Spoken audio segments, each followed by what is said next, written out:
The Diplomat's Dagger, a Mick and Mack mystery featuring Rupert Loxley, only on Ontario Cold Cases, Canada's true crime podcast, hosted by Jay Nickel of Nickel Investigations.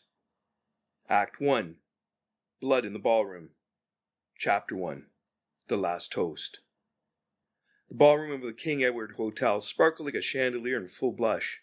Champagne flutes tinkled, orchestral strings swelled into the golden light, and diplomats in sashes and stiff smiles glided between tables like ships on a polished sea. It was the kind of event where the silverware weighed more than most people's moral compass. The hors d'oeuvres required translation. McCathie stood near the back, adjusting the stiff collar of the only clean dress shirt he owned. His brown overcoat had been traded for a tux he barely remembered renting, and he looked about as comfortable in it as a cat in a bathtub. "This isn't our scene, Mac," he muttered. "Speak for yourself." MacNeely was already holding his second canapé and had his eye on a third. "They got smoked salmon on rye thins. That's practically a meal."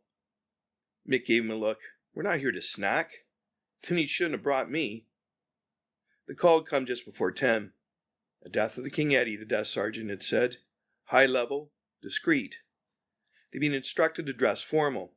Diplomatic event, international guests, hush-hush. Kind of job where a wrong word started Cold War or ruined someone's cocktail. They made their way toward the far wing of the hotel, past diplomats and delegates and suspiciously cheerful violinists. A uniformed constable stood guard outside a side salon, looking pale and nervous. "Evening, boys," the constable nodded. "Room secured. Victims inside. Chief wants you in there before the press smells blood." Mick ducked under the velvet rope. Mac popped the rest of the canapé into his mouth and followed. Inside, the scene was quietly grim. The salon was small, intimate, expensive. In style, the hotel's turn-of-the-century opulence. Mahogany walls, velvet drapes, and a gilded mirror that now reflected a motionless figure in a diplomatic uniform slumped in a brocade chair. Ambassador Timos Chernik of the Czechoslovak Republic, mid-60s, still gray hair, slicked back, medals gleaming on his chest, and one sash bunched strangely at his side, as though someone had yanked it in a hurry. Dr. Kendall, the city coroner, stood beside the body with his usual thermos of terrible coffee, and a face like someone had ruined his evening opera. "Evening, gentlemen," he said dryly. "Dead less than an hour. No signs of a struggle. But there's blood in the sash and a wound beneath it." Mick crouched beside the chair, lifting the cloth gently. "Stab wound?" "Puncture, precise, clean. This wasn't a bar brawl, it was a message." Mac scanned the room. "Any sign of a weapon?" "None so far," Kendall said. "Might have been ceremonial. He was part of tonight's presentation. Lots of pageantry. Lots of daggers, sabers, enough metals to sink a canoe." Mick stood and glanced at the grandfather clock, ticking solemnly in the corner. "Who found him?" The constable cleared his throat. "That would be Mr. Rupert Loxley." "Name rings a bell," Mick said. "It ought to," came a smooth, lightly amused voice from the doorway. They turned. There, framed in lamplight and charm, stood a man who looked like he'd stepped out of a champagne advertisement and into a murder scene. Midnight blue tuxedo, white silk pocket square, brill-creamed hair parted with architectural precision, and in his hand a teacup. "Rupert Loxley," he said with a slight bow, "cultural attaché to Her Majesty's consulate, and humble witness to this evening's unfortunate climax." Sipped his tea as if nothing in the world could rattle this porcelain. Mick raised an eyebrow. "You found the body?" "Indeed. I stepped out for a glass of port and found our dear ambassador cooling in his chair. Quite inconsiderate of him, frankly. He was due to give a toast." Mac eyed him. "You always bring tea to a murder scene?" Loxley smiled. "Only when the murder scene is short on manners." Mick glanced at Mac. "We've got a body, no weapon, and a ballroom full of people with diplomatic immunity." Mac sighed. "And I didn't even get dessert."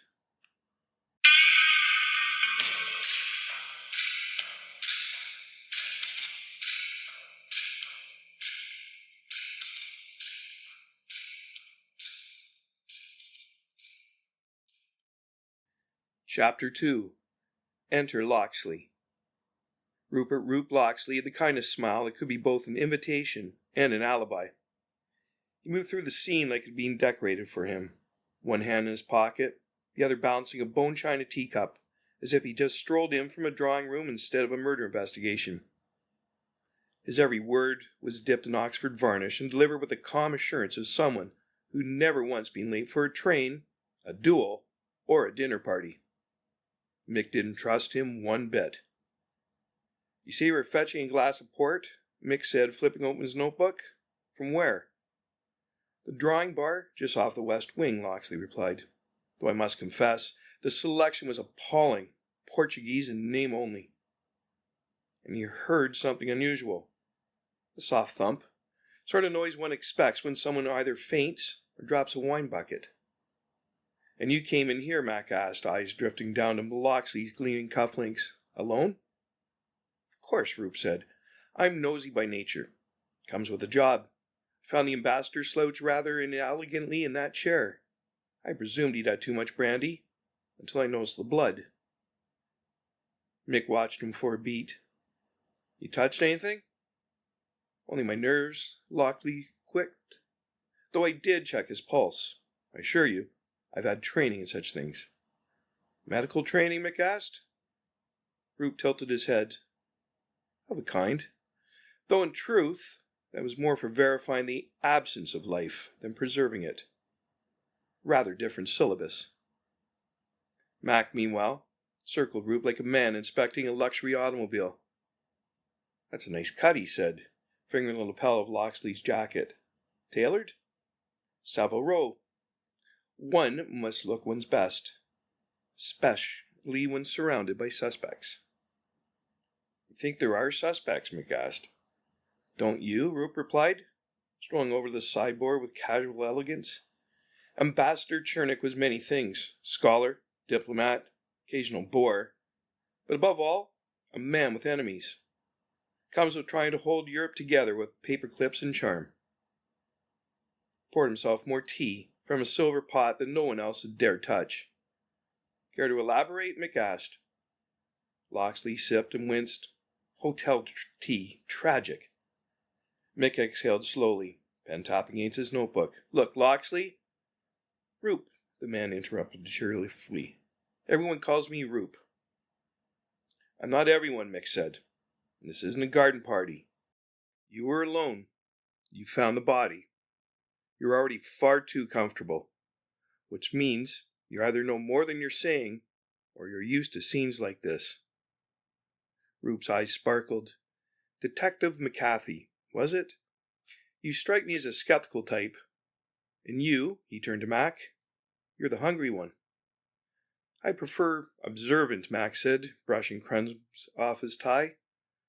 "Well, allow me to offer this," Rupe said, setting his cup down with precision.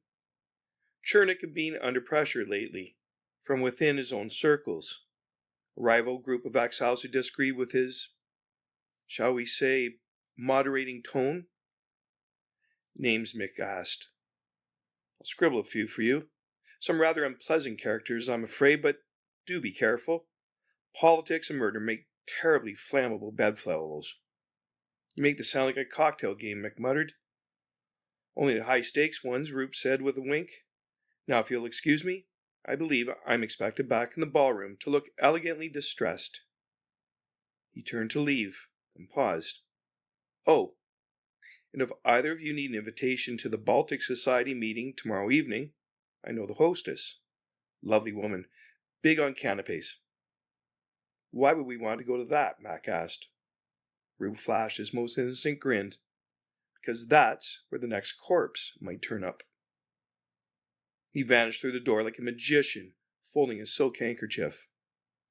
Mick turned to Mac. "Slippery." Mac nodded. "You gotta admit, guy's got great taste in suits."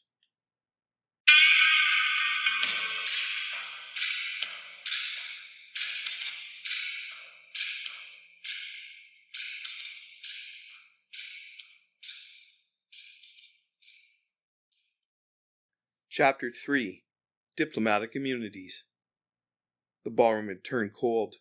Not in temperature, no, The chandeliers still blazed, the champagne still bubbled, and the music stumbled on with forced grace, but in mood.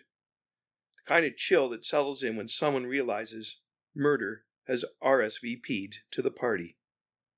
Mick and Mack stood at the edge of the crowd, watching the guests ripple with polite unease. Waiters moved like nervous fish among the diplomats, their trays trembling ever so slightly.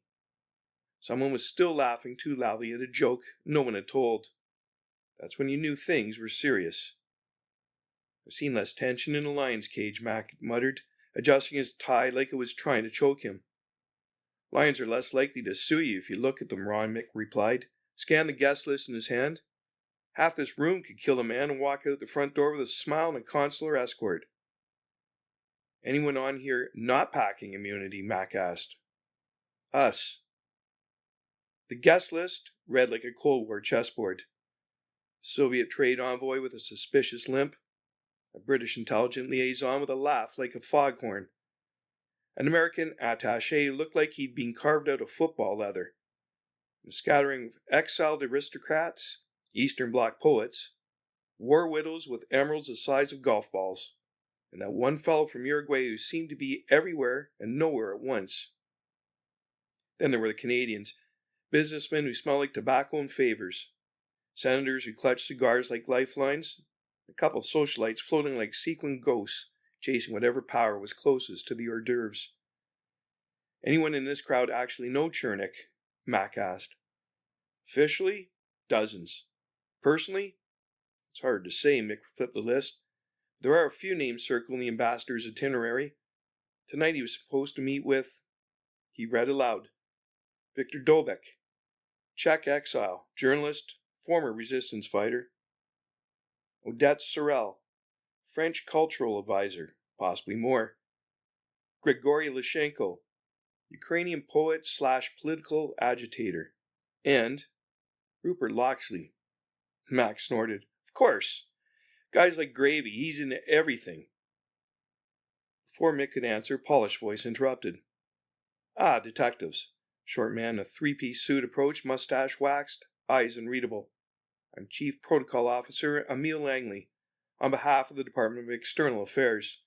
I'm here to ensure this investigation proceeds with the utmost delicacy. Mick glanced sideways at Mack. It usually means don't touch anything. Langley gave a thin smile. You understand the gravity of this incident. But I must impress upon you the diplomatic implications. Ambassador Chernik's death, if mishandled, could be seen as negligence, or worse, interference. Matt crossed his arms. So what do you suggest we do? Fold our arms and hum the national anthem? Interview with care, Langley said, smoothing his cuffs. And for God's sake, don't arrest anyone without clearance from Ottawa. Some of these guests carry more weight than their bodyguards.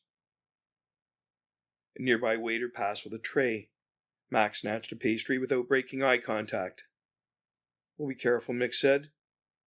But someone stuck a knife in a foreign ambassador in a Canadian hotel. That makes it our business, whether their passport glows in the dark or not. Langley gave a tight nod and drifted off, vanishing into a cloud of perfume and policy. Diplomatic immunity, Mack muttered, chewing. Nice work if you can get it. They'll stonewall us with paperwork and tea service, Mick said, scanning the ballroom. Which means we find the pressure points another way. Loxley, Mack asked. Mick nodded. He's already holding court by the piano. Half the room's leaning in when he talks. Mack looked over. Sure enough, Rupe Loxley was smiling at a circle of glittering listeners, gesturing with his teacup like it held state secrets instead of Earl Grey. Caught Mick's gaze, winked, turned back to his audience. Smooth, Max said. Too smooth, Mick replied. He knows more than he's saying. And if we want to find out what that is, we're going to need an invitation. Mack cracked his knuckles. Then let's go get ourselves one.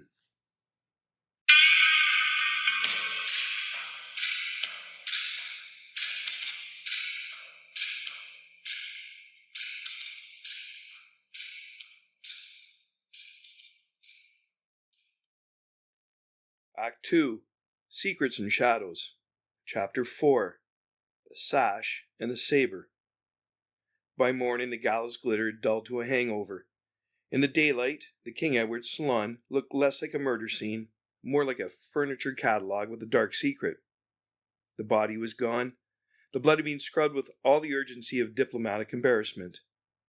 But Mick still saw it, the shape of the crime, like a ghost traced in shadows. He stood beside the display case near the center of the room. It was meant to showcase the diplomatic gifts presented during the gala. Carved boxes, ivory ornaments, 3 ceremonial weapons. Only 2 remained. Mick pointed. What's missing? Young assistant curator from the consulate checked her clipboard, visibly nervous. A stiletto, she said. Traditional Czechoslovak design. Steel, inlaid handle. Presented to the ambassador 2 years ago in exile. It was meant to be symbolic. Symbolic how? Mack asked. Courage, resistance, the price of freedom. She hesitated. It's the kind of thing freedom fighters carried when guns were scarce and silence was golden. Silence, Mick repeated. That tracks. He jotted it down. A symbolic weapon, missing from its locked display. And a man stabbed through the heart beneath a sash that was never meant to cover anything more than ceremony. Who had access to the case, he asked. Just the ambassador, the consulate staff, and she checked her list. Mr. Loxley. He was granted temporary clearance to assist with the exhibit arrangement. Mick didn't answer. He just tapped his pencil against his teeth and exhaled. Back in the lounge, Rupe was reclining in a leather armchair that looked like it had given up trying to challenge him. He had changed in a fresh 3-piece charcoal suit, with a carnation lapel that matched precisely nothing in the room, yet made perfect sense. You're up early, Mick said. I never truly go to bed, Rupe replied. Sleep is something I delegate. Tea? No. Suit yourself. It's Darjeeling. Pity. Mack eased in the other chair. You wouldn't happen to know anything about a missing dagger, would you? Only that it's quite rude to steal from a diplomatic display, highly frowned upon in certain circles. Though admit, it does lend a certain panache to the evening's otherwise uninspired decor. Mick sat forward. You had access to the case. So the ambassador, Rupe replied, unbothered. Quite a few others whose names you can't pronounce without pinching your nose. Funny, Mick said. We're starting to think this wasn't just a murder. Might have been a message. Something political. Something personal. Chernak had enemies, Rupe said, growing a touch more serious. Even in Canada. There's a splinter group. Radicals who see him as a traitor to the revolution. They believe in fire over diplomacy. Action over talk. Dangerous men and charmingly paranoid. You know them, Mick asked? I've had drinks with 1 or 2. Professional hazard. I could arrange an introduction, but... He sipped his tea. I strongly recommend you wear something less policey. And don't mention Prague. Mack frowned. Why would you help us? Rupe smiled. Because I dislike amateurs with sharp objects. Because if you fumble this investigation, I'll be stuck attending memorials instead of cocktail receptions. Mick stood straightening his coat. Fine. Set it up. But if this leads us into a trap, I'll personally see to it that your tailor cries. Rupe rose, folding his handkerchief with infuriating precision. Oh, I never walk into traps, gentlemen. I walk around them, with style. He turned and strolled off down the corridor like a man late for a seduction. Mick looked at Mack. Mack shrugged. I still want his tailor's number.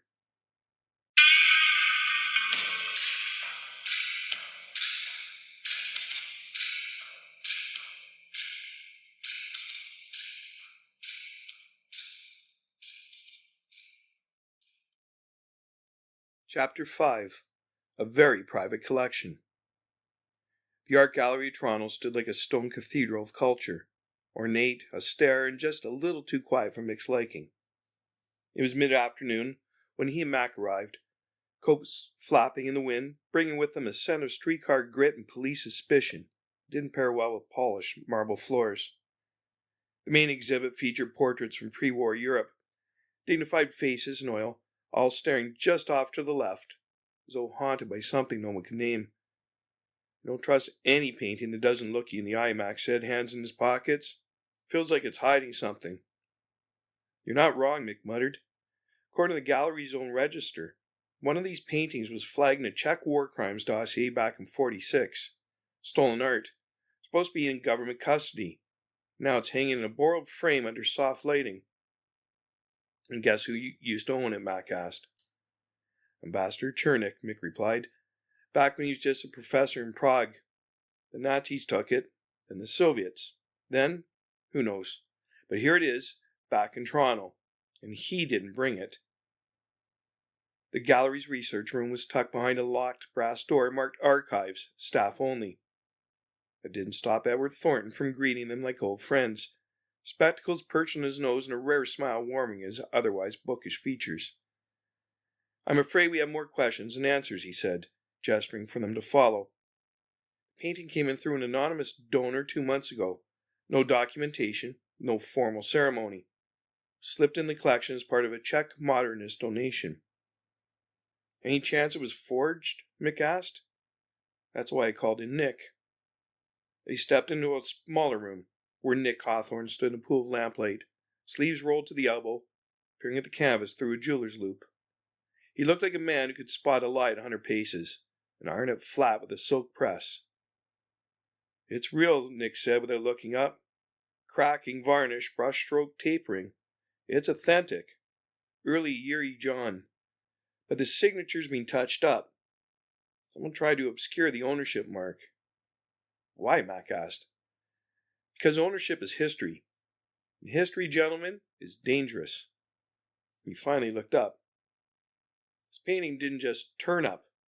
Someone brought it here on purpose. Someone who didn't want Chernik to know. Or did." Footsteps echoed in the hallway behind them. "Now this is what I call ambiance," came a familiar voice. "Dim lighting, forbidden history, and brooding detectives. Delicious." Rupert Loxley stepped into the room, looking perfectly at home. His trench coat hung like it had been cut for espionage, and he carried a folded umbrella he hadn't used. Mick sighed. "How did you get in?" "I told the security desk I was with the foreign minister's delegation. Honestly, your country's access policies are charmingly naive." "You're not with the foreign minister's delegation," Thornton said flatly. "I'm with everyone," Rupe said, eyes flicking to the painting. "Ah, I thought I recognized it. I saw it once, above a fireplace in Prague, just before the Germans arrived. Tense evening, lots of port, a little light treason." Nick arched an eyebrow. "You were in Prague in '39? "I've been lots of places," Rupe replied, brushing invisible lint from his lapel. "But this is a message. The ambassador's past, resurrected. Someone wanted him rattled, maybe worse." "Could he have brought it here himself?" Mick asked. Rupe shook his head. "Not unless he smuggled it in with a diplomatic pouch the size of a piano. He'd never let it out of his hands if he did." Mack frowned. "So who did?" Nick tapped the canvas. "Whoever it was knew how to make it look like a legitimate acquisition. It left just enough of a trail to be found. Like they wanted it discovered." "Or to frame someone," Thornton added. Mick narrowed his eyes. "Either way, it links to Chernik. It's turning his murder into a political powder keg." Rupe looked genuinely thoughtful for a moment, which was somehow more alarming than his usual smirk. "There's one more place you should look," he said. "The Baltic Society's private archive. They collect sensitive items, documents, relics, art, things with long shadows. I can get you in." "Why are you helping us?" Mick asked again. Rupe offered his umbrella like a gentleman offering an arm. "Because murder is easy. But the truth is an art. And I like to collect it.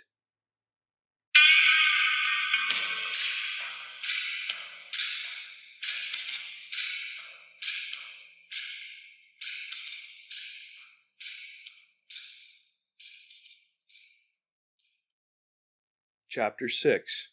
Whispers at the Club. Mac didn't like tailing people. He liked watching people, sure. He liked eavesdropping. He liked side doors and bad coffee and cold cars.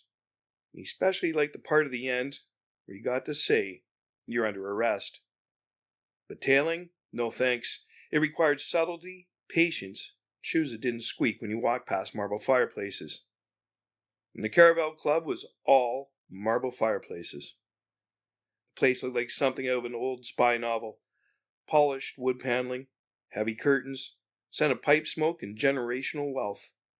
Membership required either an ancestral title or a willingness to commit international fraud over a bottle of Bordeaux. Possibly both. Mac had followed Victor Dobek, the Czech exile turned newspaper columnist, from the gallery to this hush-hush haunt of diplomats and retired devils. Dobek had looked over his shoulder twice. Not enough to spook a regular tale, but enough to suggest he knew he wasn't alone. Mac ditched his coat with a skeptical cloakroom attendant and stepped into the lounge proper. Everything was dim. Purposefully dim. Like they were hiding wrinkles, secrets, or both. Men in tailored suits murmured in groups of 2 or 3, their eyes doing most of the talking. A silver tray floated by in the arm of a server who looked like he was trained to defuse grenades with a napkin. Mac kept his distance, pretending to nurse a gin he hadn't ordered, and watched Dobek duck into a curtained side room. 10 minutes passed. Then 15. Then, raised voices, a rustle, a sharp thud.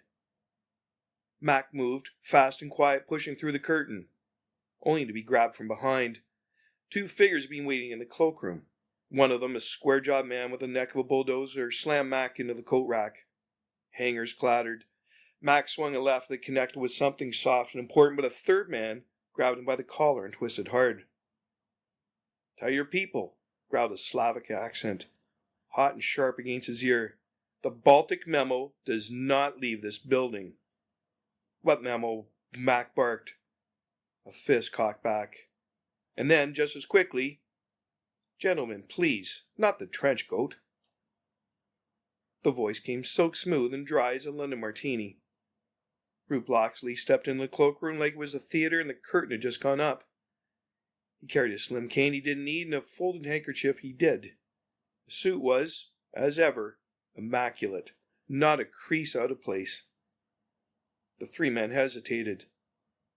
"You're making a dreadful mess," Rupe said, brushing a speck from his sleeve, "and you're attracting attention. Tisk, tisk." Bulldozer next sneered. "This isn't your affair." Rupe tilted his head. "Ah, but everything in this club is technically my affair. I sponsor Mac here as a guest. You lay hands on him, you insult my honor." And pause. "And if you insult my honor, I shall be forced to challenge you to a duel, and I'm told I'm very good with pistols." His smile did not reach his eyes. Bulldozer backed down first. The others followed, disappearing in the velvet hush like cigarette smoke. Rupe turned to Mac, who was brushing himself off and muttering curses in 3 languages. "You all right?" Rupe asked, offering a hand. "I've had better coat checks," Mac grumbled, taking it. "The hell's the Baltic memo?" "A rumor, a whisper. A diplomatic landmine wrapped in an old typewriter ribbon," Rupe said. "And if it's real, it could topple half the embassy staff in Ottawa. And you, my dear Mac, just waltzed into a backroom poker game with a live grenade." "Dobek?" Mac asked. "Gone," Rupe said. "Out the back. 5 minutes ago. Left a cigar stub and a half-drunk cognac. Very Cold War of him." "And you?" Mac narrowed his eyes. "How do you get in?" "I'm on the board," Rupe said with a wink. "Do let me know if you need a sponsor. The breakfasts are dreadful, but the gossips is sublime." Before Mac could answer, Rupe was already vanishing down the corridor, cane tapping faintly on the tiles. Mac straightened his tie and stepped back into the main lounge. Somewhere, a string quartet resumed playing something that sounded expensive and tragic. He sighed. "You all right?" came Mick's voice from the far side of the room, holding 2 coats and a raised eyebrow. "I think I just got half a clue, a bruised shoulder, and a thank you note from Cary Grant."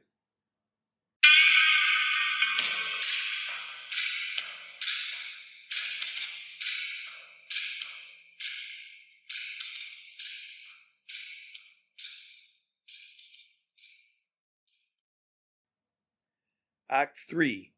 The Blade and the Bluff. Chapter 7. A Dagger to the Heart. Dr. Kendall stood over his desk like a priest delivering bad news to the unrepentant. His lab coat was dusted with chalk from some poor soul's remains, and the faint aroma of overcooked coffee clung to him like a second skin.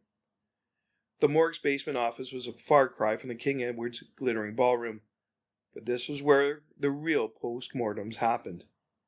Mick and Mack waited across from him, notepad ready, pens uncapped. Kendall tapped a long, thin blade encased in a clear evidence bag. "Gentlemen, you're looking at a Fairbairn Sykes fighting knife. British make, specifically designed for close quarters combat. Triangular blade, leaves a deep, tidy puncture with minimal external bleeding, but maximum internal damage." "Not exactly ceremonial," Mick said. "No," Kendall replied. "This wasn't for show. It was for war."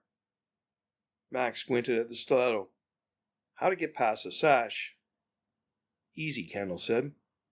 "The killer didn't come in waving it. This thing's designed to be worn flat against the body, concealed, silent, efficient, and fatal. Instantly in this case, straight between the ribs, up into the heart. Whoever did this knew what they were doing." Mick exhaled slowly. "Military?" "More than that," came a voice from the doorway. "Covert." They turned. Evelyn, Eve Whitmore, stood in the entrance, arms crossed, her trench coat unbuttoned just enough to suggest she hadn't come for a social call. Her lipstick was immaculate, her expression wasn't. "I've seen that blade before," she said. "We called it the Widowmaker. British SOE issued them to agents in Europe. Light, deadly, untraceable." "You carried one?" Mac asked. "Once," she said. "But mine didn't vanish from a Czech exhibit and turn up in a corpse. That's a different kind of statement." Eve stepped closer and looked down the stiletto. "This isn't just a knife, it's a calling card. Whoever used it wanted someone to know exactly how this man died." Mick didn't have to say it. The thought was already hanging in the air. Rupe. He had the training. He had the access. He had a past wrapped in secrets and a wardrobe tailored for vanishing. Charming, slippery, unflappable Rupe. And now he was standing in the center of a crime scene with fingerprints made of silk, and a motive wrapped in international mystery. "Think it's him?" Mac asked Eve. She hesitated. "I think it could be. But that's the trouble with men like Rupert Loxley. They never lie outright. They just tell the truth sideways." Mick frowned. "If this knife ties to SOE work, who else besides Rupe would have had one? Dozens, maybe more. Ex-agents, black market collectors, intelligence officers with long memories and short morals. But the people who'd use it this cleanly, that's a very short list. And Loxley's at the top of it." Eve gave a soft, reluctant nod. "He may not be the killer, but I guarantee he knows who is." Mick stared at the knife again. The blade was cold and clinical, designed for shadow wars and crumbling cities, not for a ballroom. Unless, of course, the ballroom was the battlefield.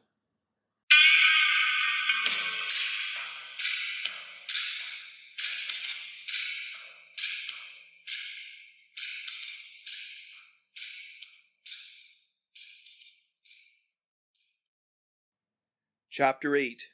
The Dossier Game. Suite 714 at the King Edward Hotel was a kind of room that came with its own silence. Heavy curtains dulled the city noise, thick carpet absorbed footsteps, and the fireplace crackled like it was reading the room. A bottle of scotch waited on a sideboard, 3 glasses untouched, one man pacing in perfect loops as if orchestrating his own shadow. Rupert Loxley. He wasn't smiling. Mick and Mack sat across from him in matching armchairs that cost more than Mack's car. Eve stood near the window, arms folded, eyes fixed on the man who'd slipped through every net they'd thrown. "So," Mick said, "you're going to tell us what you've been dancing around since the ambassador bled out in his brocade chair?" Rupe paused mid-turn, then gave a slight nod. Not a bow this time, something smaller. He looked tired, a man caught between masks. "All right," he said. "Cards on the table, though some are redacted." "Start talking," Mac said, voice flat. Rupe crossed to the fireplace, poured himself a scotch, and turned to face them. His voice had none of the flippant charm they'd come to expect. Just steel under silk. "After the war, a few of us stayed on unofficially. We weren't spies, not anymore, just cleaners, sweepers. We tied up loose ends, tracked down fascists who'd swapped armbands for embassy badges, recovered documents before they fell into Soviet hands. Quiet work." "And Chernik?" Mick asked. "He helped us," Rupe said. "Reluctantly, but effectively. He was a human Rolodex of exiled diplomats, forged treaties, missing art, ghost agents. The Baltic memo," he nodded at Eve. "You know what it is?" Eve nodded. "An inventory. Stolen documents, names, safe house locations, technology transfers. Rumored to be worth its weight in political leverage." Rupe took a drink. "He helped us hide it, or rather, parts of it. We scattered it across embassies, consulates, even galleries. Chernik had one piece encoded in a ledger. I was trying to retrieve it quietly." "Someone beat you to it," Mick said. Rupe gave a small, dry laugh. "Yes, only they didn't ask nicely." "Why didn't you just tell us?" Mac asked. "Because if I walked in waving a dossier with half the secrets of the Cold War, I'd be dead before dessert, and you'd be caught in the crossfire." "Sounds like we are anyway," Mick said. Rupe sat down his glass, reached into his jacket and pulled out a warm manila folder. He tossed it on the coffee table with a thud. Stamped on the front, "Diplomatic travel authorization. Emergency use only." Inside, a forged Czechoslovakian passport.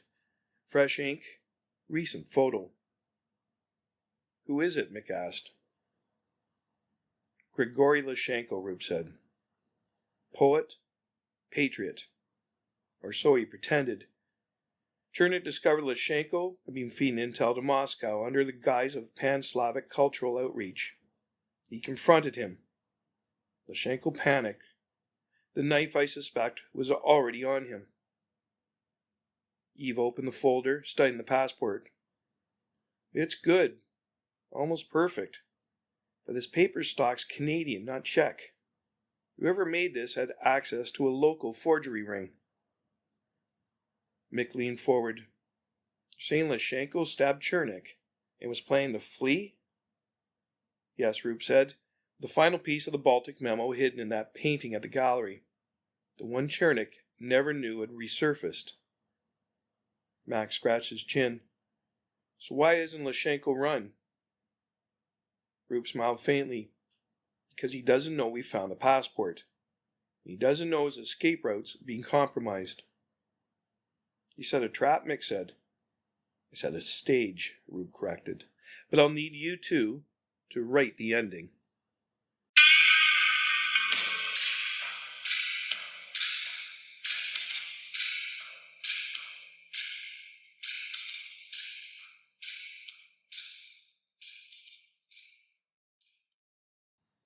Chapter 9. Curtain Call to King Eddie. The King Edward Hotel traded glitter for grief. The ballroom was lit in low amber tones, soft enough to flower the mourners and blur the politics. Strings played something wistful, the waiters wore black, and the champagne flowed not to celebrate, but to soften. A makeshift portrait of Ambassador Timos Chernik stood near the lectern, flanked by white lilies and diplomats who had known him nearly as well as he claimed. Mick and Mack stood at the back of the room, suits pressed, eyes sharp. "You ready for this?" Mack asked. Mick nodded. "The man's already stabbed someone in a room full of witnesses. Let's see if he tries to bluff a crowd of mourners." At the far end of the ballroom, Grigory Lashenko worked the floor with snake oil grace. The Ukrainian poet turned cultural attaché moved from guest to guest, like a man trying to charm away suspicion. He wore a silk tie and a sorrowful expression, both of which were counterfeit. Rupe's forged passport sat snugly in Mick's inner pocket. They waited for the lull, for the moment when the wine ran out and the room paused to adjust its moral compass. Then Mick stepped forward, calm, casual, professional. "Mr. Lashenko," he said, "you left your coat in the cloakroom the night of the ambassador's murder." Lashenko turned, smile freezing mid-performance. I don't recall."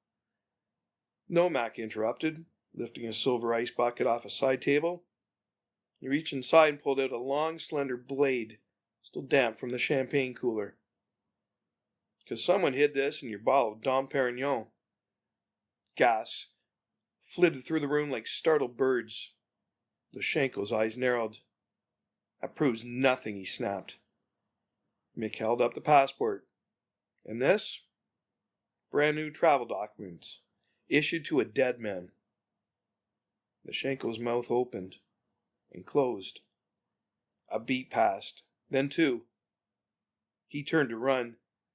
Mack moved first, intercepting him with a clean body check near the dessert table.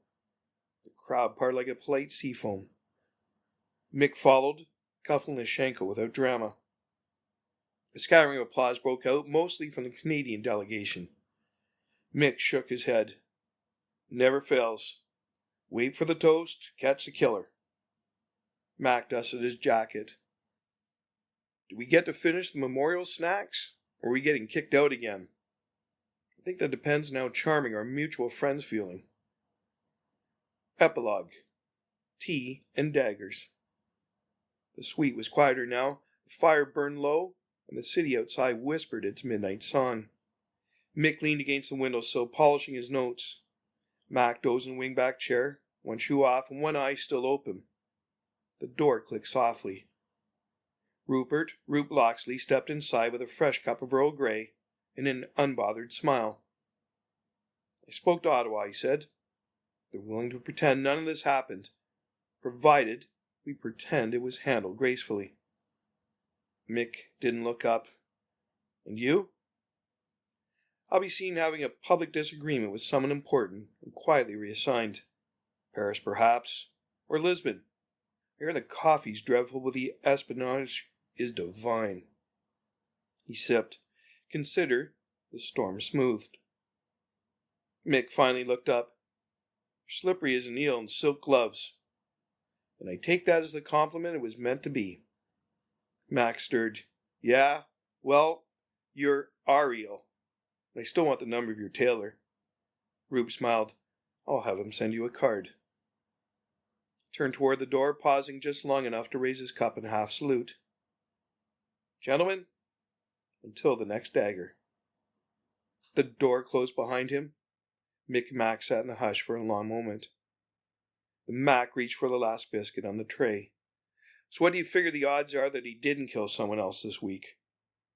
Mick smirked. "Let's hope he's too well dressed to get caught." This has been another episode of the Mick and Mack Mysteries, only on Ontario Cold Cases, Canada's true crime podcast. Stay tuned for more tales of murder, mischief, and mystery, straight from the streets of post-war Toronto. Ontario Cold Cases, Canada's true crime podcast, available wherever you listen to your favorite podcasts. Subscribe to Ontario Cold Cases today so you never miss an episode. Please share your thoughts and questions in the comments.